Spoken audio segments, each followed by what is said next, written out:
वर्तमान हिंदी व्याकरण में आप सबका स्वागत है। आज हम आपको वाक्य के भेद पढ़ाएंगे, जिसमें से कई परीक्षाओं में क्वेश्चन आते हैं।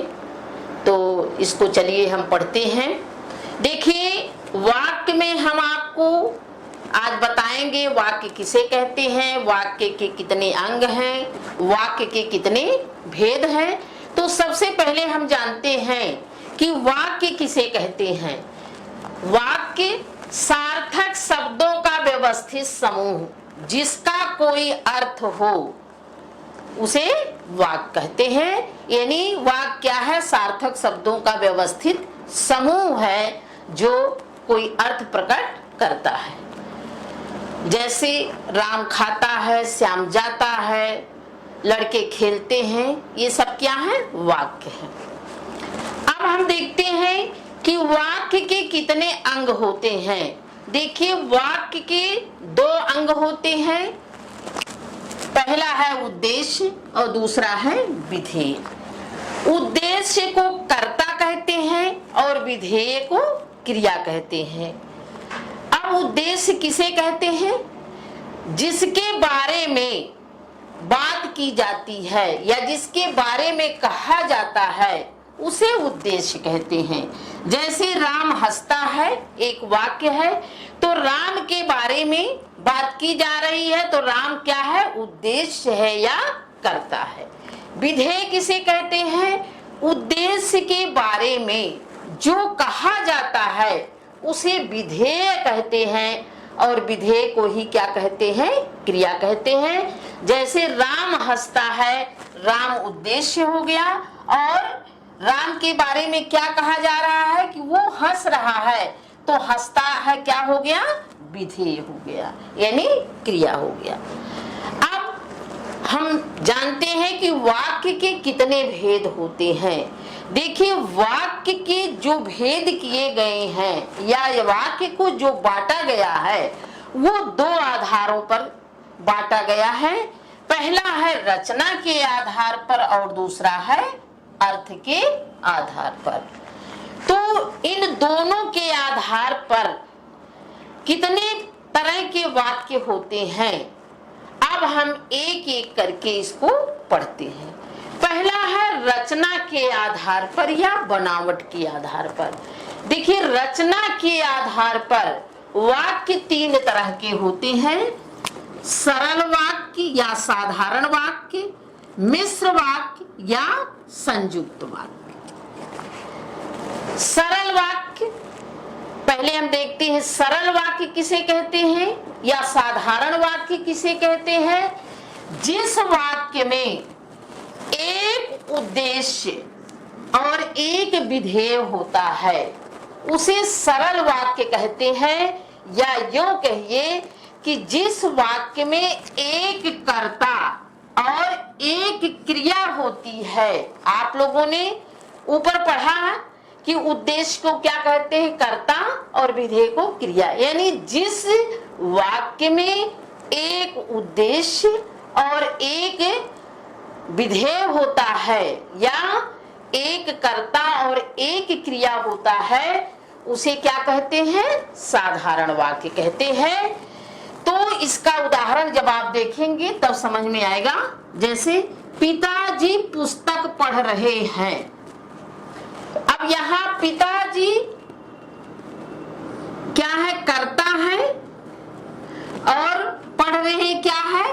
क्रिया है, या ये उद्देश्य है और ये विधेय है। तो देख लीजिए, इसमें एक कर्ता और एक क्रिया है। पिताजी कर्ता और पढ़ रहे हैं क्रिया। तो पिताजी पुस्तक पढ़ रहे हैं, सीधा सा सरल सा वाक्य है।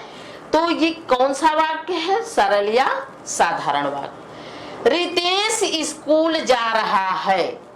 रितेश जो है स्कूल जाने का काम कर रहा है। रितेश कर्ता और जा रहा क्रिया, यानी एक कर्ता और एक क्रिया। इसी तरह से काले कोट वाला आदमी साइकिल से जा रहा है। ये भी सरल और साधारण वाक्य है। सारे काले कोट वाला आदमी कर्ता और जा रहा क्रिया। बिजली चमक रही है, ये भी सरल या साधारण वाक्य है। तो कहने का मतलब ये है कि जिस वाक्य में एक कर्ता और एक क्रिया होते हैं या एक उद्देश्य और एक विधेय होता है, उसे क्या कहते हैं? साधारण वाक्य कहते हैं। देखिए एक क्वेश्चन यहाँ से आपकी परीक्षा के लिए बनता है कि जिस वाक्य में एक उद्देश्य और एक विधेय होते हैं उस वाक्य को क्या कहते हैं? उस वाक्य को क्या कहते हैं? सरल या साधारण वाक्य। देखिए हर नियम में कुछ न कुछ अपवाद रहते हैं। कभी कभी सरल वाक्य में भी कर्ता एक से अधिक भी होते हैं। जैसे बच्चे पार्क में खेल रहे हैं, बच्चे पार्क में खेल रहे हैं।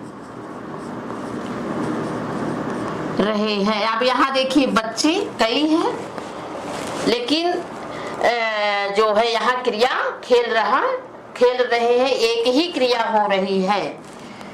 यानी कहने का मतलब यहाँ ये है कि अगर कर्ता एक से अधिक हो भी सकते हैं, लेकिन साधारण वाक्य में जो मुख्य क्रिया होती है, मुख्य क्रिया जो है हमेशा एक ही रहती है, यानी क्रिया हमेशा एक ही रहेगी। तो ऐसे वाक्य क्या है? साधारण या सरल वाक्य है। चलिए अब दूसरा बताते हैं आपको, मिश्र वाक्य। हाँ देखिए दूसरा जो प्रकार है वो मिश्र वाक्य है। अब मिश्र वाक्य किसे कहते हैं? जैसा आप जो है इसके नाम से ही जान रहे हैं, मिश्र माने मिला हुआ। तो वे वाक्य जिसमें एक साधारण वाक्य के साथ एक या एक से अधिक उपवाक्य हों और वे वाक्य आपस में से जो कि, जितना, उतना, जैसा, वैसा, जिसकी, उसकी, जहां तहां, जब तब, जिधर उधर आदि शब्दों से जुड़े हों, उसे मिश्र वाक्य कहते हैं। यानी वे वाक्य जिसमें एक साधारण वाक्य हो और उसके साथ कई उपवाक्य हों। अब वो कई में एक भी हो सकते हैं, एक से अधिक भी हो सकते हैं, और वो वाक्य आपस में इन शब्दों से कि, जो की, जिधर उधर, जैसा वैसा, जिसकी उसकी, जहां तहां आदि शब्दों से जुड़े हों, उसे मिश्र वाक्य कहते हैं। देखिए इसमें जो मुख्य वाक्य होगा वो जो उसके उपवाक्य होंगे उन दोनों को मिलाकर ही कोई अर्थ बताएगा।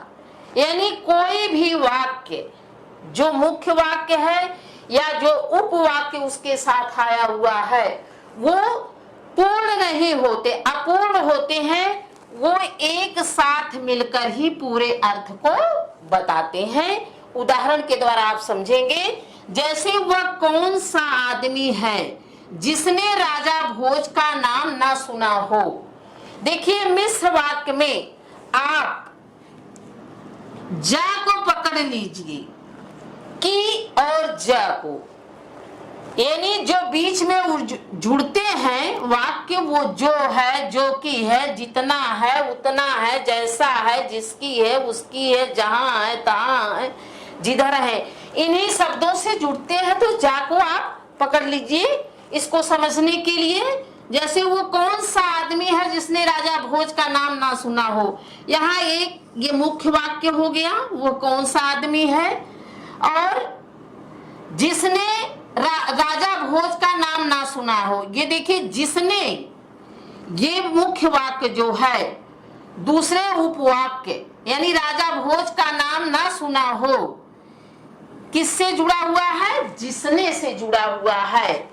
और दोनों वाक्य जुड़कर ही पूरा अर्थ दे रहे हैं कि वो कौन सा आदमी है जिसने राजा भोज का नाम न सुना हो।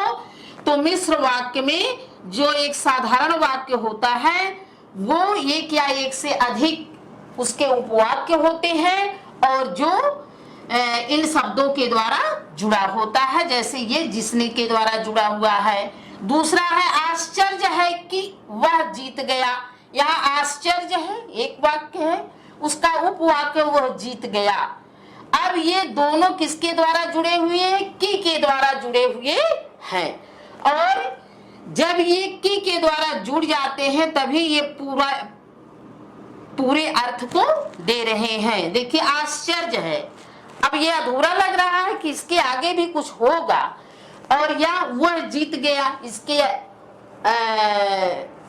जैसे आश्चर्य है कि वह जीत गया, ना तो ये आश्चर्य है न तो ये पूरा अर्थ प्रदान कर रहा है, अधूरा लग रहा है कि इसके बाद भी कुछ होगा।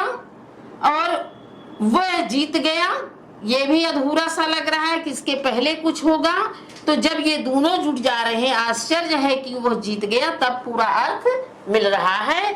तो ये की के द्वारा जुड़ा हुआ है। इसी तरह से देखिए, तुम वहां चले जाओ जहां गाड़ी रुकती है।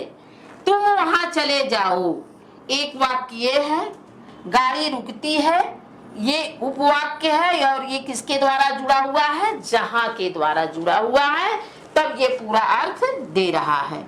इसी तरह यद्यपि वर्षा हो रही थी तथापि मैं चला गया। मैं चला गया एक उपवाक्य हो गया, यद्यपि वर्षा हो रही थी ये वाक्य है। तो दोनों वाक्यों को कौन जोड़ रहा है? तथापि जोड़ रहा है। और जब ये तथापि से जुड़ जा रहा है तभी ये पूरा अर्थ प्रदान कर रहा है।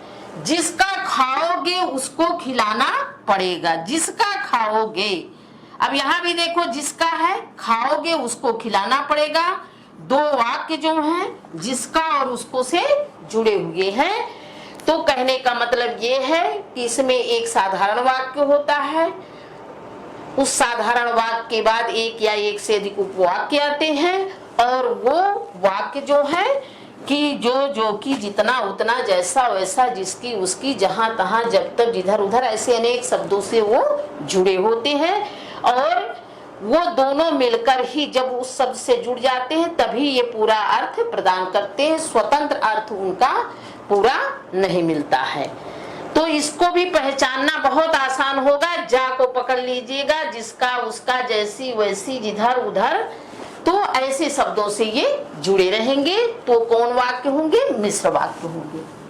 हाँ देखिए, तीसरा वाक्य है संयुक्त वाक्य। अब संयुक्त माने होता है जुड़ा होना, जैसा इसके नाम से ही क्लियर है। तो जहां दो या दो से अधिक सरल वाक्य को योजक शब्द और इसलिए तो फिर किंतु परंतु लेकिन पर अतः आदि शब्दों के द्वारा जोड़ा जाता है, वहां कौन सा वाक्य होता है? संयुक्त वाक्य होता है। कहने का मतलब ये है कि जहां दो वाक्यों को योजक शब्द और इसलिए तो फिर किंतु परंतु लेकिन पर अतः आदि जो ये समुच्चय बोधक अव्यय हैं उनके द्वारा जोड़ा जाता है, वही कौन वाक्य होता है? संयुक्त वाक्य होता है। तो आपको यहाँ ये भी बता दें कि संयुक्त वाक्य में जो दो या दो से अधिक शब्द जो हैं वो योजक शब्दों के द्वारा जुड़ते हैं, वे हर शब्द अपने में स्वतंत्र होता है, यानी अपना पूरा अर्थ स्पष्ट करता है। वो हर शब्द स्वतंत्र होता है, एक दूसरे पर निर्भर नहीं होता है।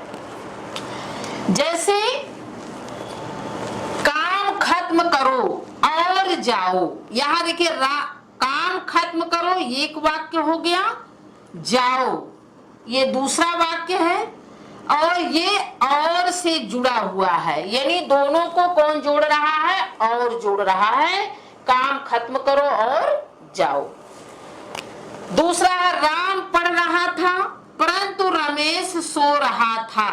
राम पढ़ रहा था एक वाक्य हुआ, दूसरा रमेश सो रहा था, ये दूसरा वाक्य हुआ। दोनों वाक्य जो है परंतु से जो है वो जुड़े हुए हैं। ये परंतु क्या है, योजक शब्द है या समुच्चय बोधक अव्यय भी इसी को कहते हैं। तो योजक शब्द परंतु से जो है दोनों वाक्य जुड़े हुए हैं। यदि ये जुड़े ना अकेले रहें, देखिए राम पढ़ रहा था, एक सरल वाक्य हो गया, रमेश सो रहा था, ये भी एक सरल वाक्य हो गया, अपने पूरे अर्थ को भी प्रकट कर रहा है। लेकिन जब इनको परंतु के द्वारा जोड़ दिया गया तो क्या हो गया, राम पढ़ रहा था परंतु रमेश सो रहा था। तुमने मुझे बचाया इसलिए मैंने माफ किया। अब देखिए, तुमने मुझे बचाया एक वाक्य हो गया, मैंने माफ किया ये दूसरा वाक्य है, और दोनों वाक्य जो हैं इसलिए योजक शब्द से जुड़े हुए हैं। तो ये क्या हो गए, यानी जो जुड़ते हैं योजक शब्दों के द्वारा वही क्या होते हैं, संयुक्त वाक्य होते हैं। तुमने मुझे बचाया इसलिए मैंने माफ किया, तुमने मुझे बचाया पूरा अर्थ दे रहा है, यानी स्वतंत्र जो है वाक्य है। मैंने माफ किया ये भी पूरा स्वतंत्र वाक्य है, दोनों इसलिए से जुड़े हुए हैं। प्रिया प्रिय बोलो पर असत्य ना बोलो, प्रिय बोलो पर असत्य ना बोलो, ये दोनों वाक्य जो है पर शब्द से जो है वो जुड़े हुए हैं। प्रिय बोलो पर असत्य ना बोलो। इस तरह से जब परीक्षा में आपको ऐसे वाक्य जो है पहचानने के लिए आएंगे तो आप इसमें ध्यान दीजिएगा कि ये ऐसे वाक्य जो है वो योजक शब्द या समुच्चय बोधक अव्यय भी इसे कहते हैं कि ये और से, इसलिए, तो, फिर भी, किंतु, परंतु, लेकिन, अतः आदि शब्दों से जुड़े होंगे और हर वाक्य जो है अपने में स्वतंत्र होगा। तो ऐसे वाक्य क्या है, संयुक्त वाक्य है। तो इस तरह आप लोगों ने रचना के आधार पर तीनों भेद पढ़ लिया, सरल या साधारण वाक्य, मिश्र वाक्य, संयुक्त वाक्य। जिसमें एक क्रिया और एक कर्ता होता है सरल वाक्य, जिसमें एक साधारण वाक्य एक या अधिक उपवाक्यों से जुड़ा होता है, और उसमें हमने बताया कि है, जो है, जिस है, जिधर है, उधर है आदि शब्दों के द्वारा जुड़ा होता है। लेकिन दोनों शब्द वाक्य जो होते हैं अपने में अपूर्ण होते, मिलकर ही पूरा अर्थ देते हैं। ऐसे वाक्य को क्या कहते हैं, मिश्र वाक्य, संयुक्त वाक्य। जहां दो साधारण वाक्य जो है वो योजक शब्दों के द्वारा जुड़ते हैं, वहां कौन सा वाक्य होता है, संयुक्त वाक्य होता है। हाँ, चलिए अब हम दूसरा भेद लेते हैं, अर्थ के आधार पर वाक्य के भेद। यानी अर्थ के आधार पर वाक्य कितने तरह के होते हैं। तो अर्थ के आधार पर वाक्य जो है कुल 8 तरह के होते हैं। पहला है विधिवाचक वाक्य, दूसरा है निषेधवाचक वाक्य, तीसरा है आज्ञावाचक वाक्य, चौथा है प्रश्नवाचक वाक्य, पांचवा है विस्मयवाचक वाक्य, छठा है इच्छावाचक, सातवां है संदेहवाचक और आठवां है संकेतवाचक। इस तरह से अर्थ के आधार पर कुल 8 तरह के वाक्य होते हैं। अब हम इनको एक एक करके पढ़ेंगे। पहला है विधिवाचक वाक्य। विधिवाचक वाक्य वो वाक्य होते हैं जिसमें किसी चीज के, किसी काम के, किसी बात के होने का बोध होता है, यानी जिसमें किसी चीज के होने का बोध होता है वो विधिवाचक वाक्य कहते हैं। ऐसे ही वाक्य अंग्रेजी में पॉजिटिव सेंटेंस कहलाते हैं, या इसको सकारात्मक वाक्य हिंदी में कहते हैं विधिवाचक वाक्य को, और दूसरा क्या नाम है, सकारात्मक वाक्य। अब इसका हम उदाहरण देख लेते हैं। आप जान गए कि वो वाक्य जिसमें कुछ होने का बोध होता है उसे विधिवाचक वाक्य कहते हैं। हम खा चुके हैं, यानी हमने खाना खा लिया है, इसमें खाना खाने के होने का बोध हो रहा है। राकेश दिल्ली गया, यानी इसमें जाने का बोध हो रहा है, यानी कोई कहीं गया। मैंने खाना खाया और मेरी भूख मिट गई। यहाँ देखिए, मैंने खाना खाया यानी खाना के खाने का बोध हो रहा है, खाना खाने के बाद मेरी भूख मिट गई। तो देखिए ये सेंटेंस जो है ये संयुक्त वाक्य का जो उदाहरण पढ़े हैं ये संयुक्त वाक्य है। इसी तरह से इसमें मिश्र वाक्य भी हो सकता है, नहीं जहां भी कुछ होने का बोध हो वो विधिवाचक वाक्य होगा या सकारात्मक वाक्य होगा। दूसरा है निषेधवाचक वाक्य। जैसा इसके नाम से ही आप जान रहे हैं कि जिस वाक्य में किसी चीज के ना होने का बोध हो उसे निषेधवाचक वाक्य या नकारात्मक वाक्य या निगेटिव सेंटेंस कहते हैं। जैसे हमने खाना नहीं खाया, यानी इसमें खाना ना खाने का बोध हो रहा है, तो ये क्या है? निषेधवाचक वाक्य है। मैंने खाना नहीं खाया इसलिए फल नहीं खाया, यानी ना तो खाना खाया और ना ही फल खाया, तो इसमें किसी चीज के ना होने का बोध हो रहा है, तो ये क्या है? निषेधात्मक वाक्य है। आज हिंदी की कक्षा नहीं चलेगी, यानी आज हिंदी की कक्षा नहीं चलने वाली है। तो जहां किसी चीज के नहीं होने का बोध हो वहां क्या होता है? निषेधवाचक वाक्य नकारात्मक वाक्य होता है। अब ये वाक्य जो है संयुक्त सरल वाक्य में भी हो सकते हैं, संयुक्त वाक्य में भी हो सकते हैं और मिश्र वाक्य में भी हो सकते हैं। जैसे यहाँ हमने एक उदाहरण मिश्र वाक्य लिया, मैंने खाना नहीं खाया इसलिए फल नहीं खाया, तो ये क्या है? मिश्र वाक्य है।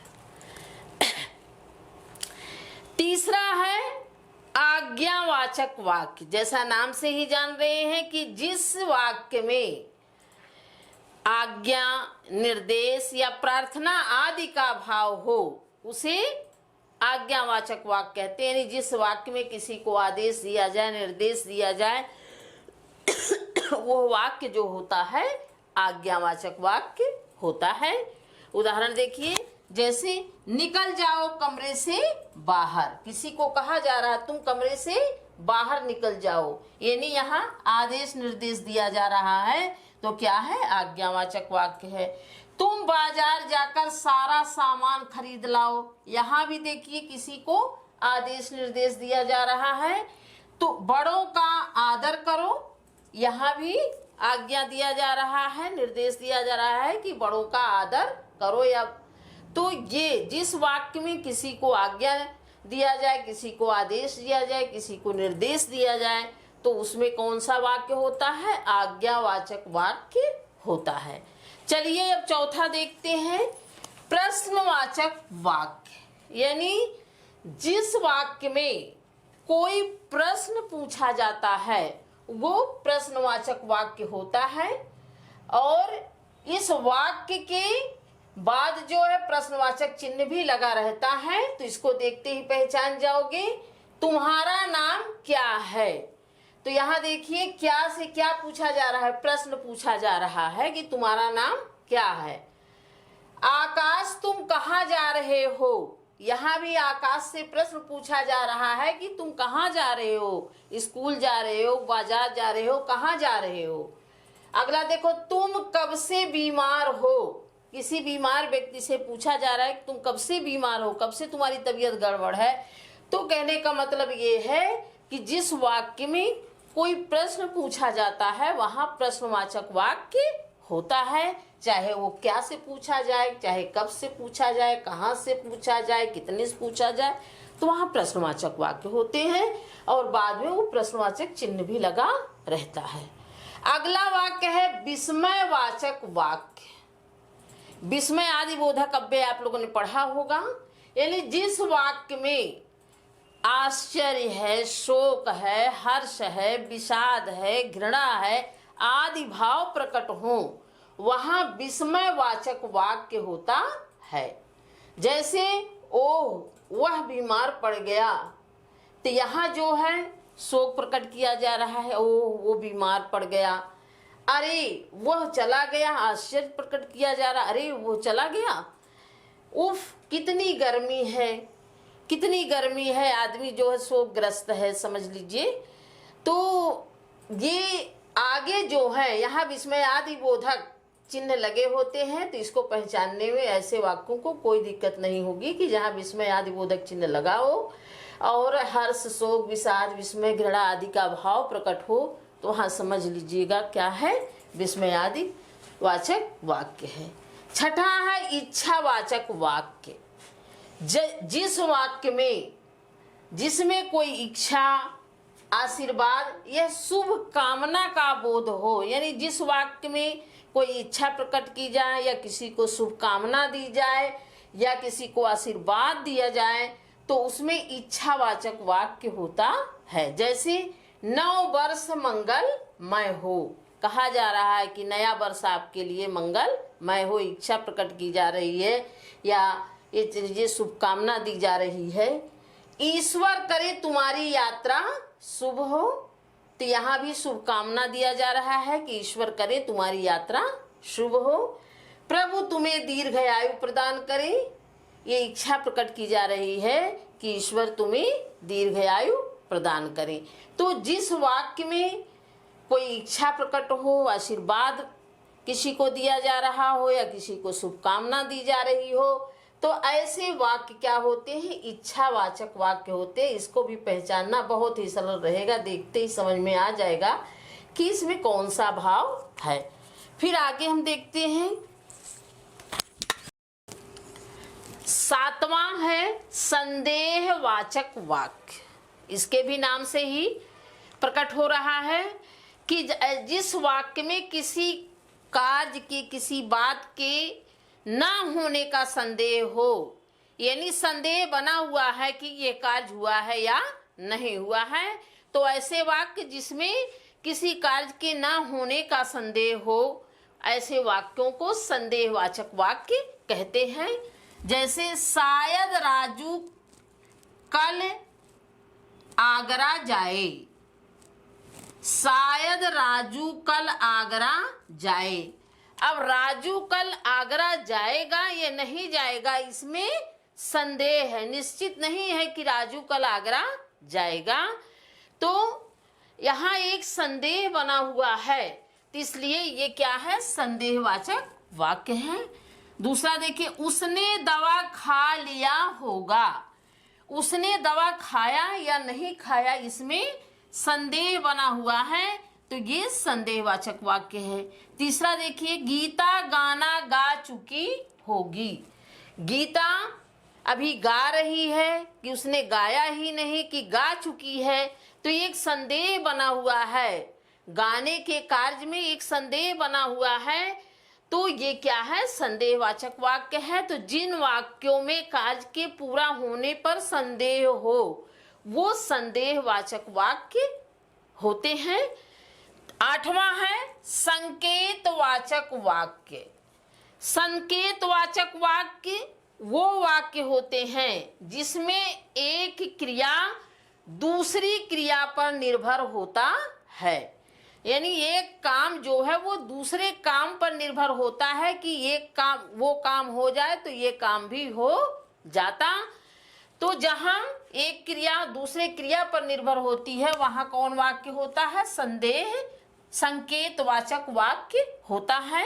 उदाहरण देखिए, यदि आप साथ में जाते तो इतनी मुसीबत न होती, यानी यहाँ जो है मुसीबत आना किस पर निर्भर है, आपके साथ जाने पर निर्भर है। यदि आप साथ में होते तो इतनी मुसीबत ना होती। दोनों ये दूसरा कार्य जो है पहले कार्य पर क्या है, निर्भर है। तो जहाँ एक क्रिया एक काम दूसरे काम पर निर्भर होता है वहाँ संकेतवाचक वाक्य होता है। यदि तुम मेहनत करते तो पास हो जाते, यानी पास होने का कार्य किस पर निर्भर है, मेहनत करने के काम पर है। यदि तुम मेहनत करते तो पास हो जाते, यहाँ जो है ये काम जो है यानी पास होने का काम मेहनत करने पर निर्भर है, तो यहाँ क्या है, संकेतवाचक वाक्य है। पानी ना बरसता तो धान सूख जाता, यानी धान सूखना जो है वो किस पर निर्भर है, पानी की बरसात पर निर्भर है। पानी बरसा तो धान अच्छा है, पानी ना बरसता तो धान सूख जाता।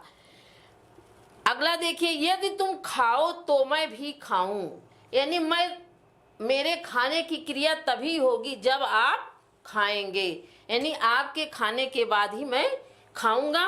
तो यहाँ भी एक क्रिया जो है वो दूसरी क्रिया पर निर्भर है। तो ऐसे वाक्य जहाँ एक क्रिया दूसरे क्रिया पर निर्भर होती है वो क्या होते हैं, संकेतवाचक वाक्य होते हैं। और इस वाक्य को भी जानना कोई मुश्किल नहीं है, देखते ही आप पहचान जाओगे कि यहाँ जो है एक काम दूसरे काम पर निर्भर, यानी ज़्यादातर दूसरा काम जो है वो पहले काम पर ही निर्भर होता है। यदि पहला काम हुआ होता तो दूसरा काम भी हो जाता। तो इस तरह से आप लोगों ने देख लिया अर्थ के आधार पर 8 तरह के वाक्य होते हैं। और इन वाक्यों को भी पहचानना बहुत ही आसान है, इनके नाम से ही आप जान जाएंगे। वाक्य देखेंगे तो तुरंत जान जाएंगे इसमें कौन सा वाक्य होगा। तो आज के लिए इतना ही, धन्यवाद।